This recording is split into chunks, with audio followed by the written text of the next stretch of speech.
බඩු ඕනනම් අපි වෙනම එකතු කළේ අවම කියන මතේ හිටියා.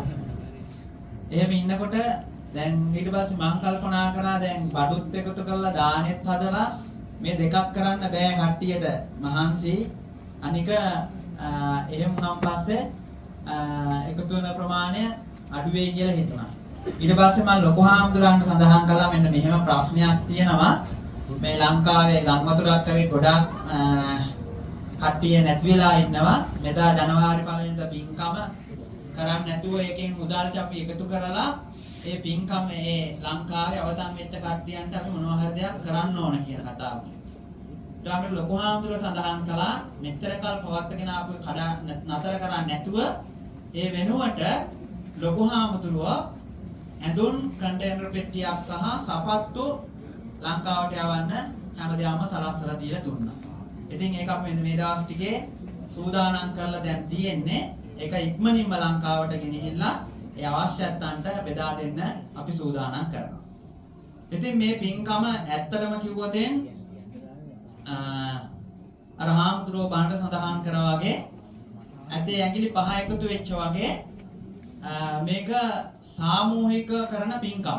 මම හිතන්නේ කොරියාවේ දන්න තරමට මෙච්චර අවුරුදු 19 ඇදගෙන ආපු පින්කමක් හරි වැඩසටහනක් හරි මම නිවැරදි වෙන්න පුළුවන් නැති වෙන්න ඇති කියලා හිතනවානේ. අපිට ගොඩක් දුරට පටන් ගන්න පුළුවන් පවත්වගෙන යන්න තමයි අමාරු. කොහොම වුණත් අපි මේ අවට ඉන්න මේ හැමදෙනාම එකතු පහදු වෙලා හැමදාම ජනවාරි 1 වෙනිදා කෙනෙකුට සුනාමි පින්කම කියලා මතක් වෙනවා මේකට අතහිත ගන්න. ඉතින් ඒ නිසා ඔය ඇත්තෝ හැමදාම අවුරුද්ද පටන් ගන්නෙ පන්සලේ. පන්සලේ ආශිර්වාදෙත් අරගෙන තමයි ඔය ඇත්තෝ හැමදාම අවුරුද්ද පටන් ගන්න මේ පින්කමත් එක්ක. ඉතින් මේ පින්කමට බොහෝම අපි දන්නවා ඔබතුමාලට තේරෙනවා ඇති හැමෝම බොහොම මහන්සි වෙන පින්කමක්. මේ සීතල කාලේ දැඩි සීතලේ ඒ වගේම ඊයේ වැඩ කරලා අද ඊයේ රෑ නිදි මරලා තමයි මේ දානේ හදලා පූජා කරන්නේ. ඉතින් අපි දන්නවා ඔයත් බොහොම මහන්සි වෙලා වැඩ කරලා මේ පින්කම ලස්සන කරනවා කියලා. ඉතින් මේ පින්කම ලස්සන කරන්න මම ආශිර්වාද කරනවා අපේ පූජෝන් ප්‍රදේශයේ ඉන්න තරුණ දරුවෝ හැමදෙනාම කුමාර මහත්තයා ඉන්දික මහත්තයා වටා අපි ඉන්න ඒ තරුණ දරුවෝ පුදුමතරම් ශක්තියක් පන්සල වෙනවා කිව්වත් කවදාවත් බෑ කියන්නේ පස්ස ගහන්නේ නැහැ ඕන වැඩකට ඉන්න දරුවෝ ටිකක්. ඉතින් ඒ නිසා අපේ පූජෝන් ප්‍රදේශයේ ඉන්න දරුවන්ට මේ පින්කම සාර්ථක කරගන්න අතහිත දුන්න එක වෙනුවට අපි හදවතින්ම ආශිර්වාද කරනවා. ඒ වගේම ඉන්චොන් ප්‍රදේශයේ අපේ දේව මහත්මයා ඒ වගේම රාජ මහත්මයා අපේ හැමදාම අපිත් එක්ක පිරිකර පූජා කරන්නේ අපේ ජයන්ත මහත්මයා.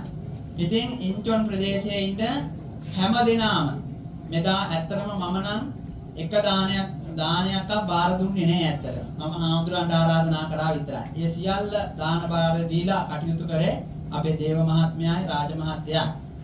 ඒ වගේම අපි ආශිර්වාද කරන මේගොල්ලන්ටත් ඒ වගේම අපේ ඉන්චොන් ප්‍රදේශයේ ඉන්න අපේ චින්ත මහත්මයා, කැලුම් මහත්මයා, මාලිත් මහත්මයා, ඒ වගේම චමිල් මහත්මයා ඇතුළු නම් සඳහන් කරන්න බෑ ඇත්තටම.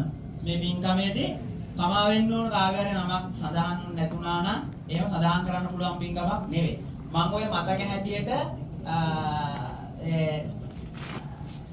දන්න හැටියට ඒ ඇත්තන්ගේ නම් සඳහන් කරේ අපි